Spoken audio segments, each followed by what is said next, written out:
అతిథి గజపతిరాజు గారు. ధన్యవాదాలు అధ్యక్ష. ఫస్ట్ ఆఫ్ ఆల్ మనం సమాజంలో మార్పు తెచ్చినప్పుడు ఎప్పుడైనా స్లోగా మనం మార్పు తీసుకురావాలి అధ్యక్ష. అయితే ఇప్పుడు కూన రవి గారు చెప్పినప్పుడు మనం ఎప్పుడైనా ఇప్పుడు 4వ సాటర్డే మనం ప్రజల్లోకి వెళ్తాం, అప్పుడు వాళ్ళు డెఫినెట్గా మమ్మల్ని అడుగుతారు మీకెంతమంది పిల్లలు ఉన్నారనేది. నాకు అసలు పిల్లలే లేరు.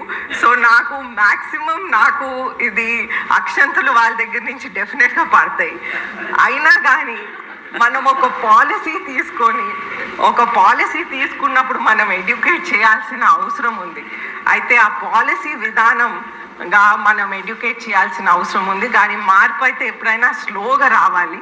అలాగే థామస్ గారు చెప్పినట్లు మనకి IVF ద్వారా ఒకటేసారి 4 పిల్లలు కనేసి వాళ్ళు హెల్త్ బాగోకుండా ఆ విధంగా మనం కూడా మరీ స్పీడ్గా కూడా మనం వెళ్ళకూడదు. స్లోగా అందరినీ ఎడ్యుకేట్ చేస్తూ మెల్లిమెల్లిగా మనం మార్పులు తీసుకురావాలని నేను కోరుతా ఉన్నాను అధ్యక్ష. మీ ద్వారా ధన్యవాదాలు.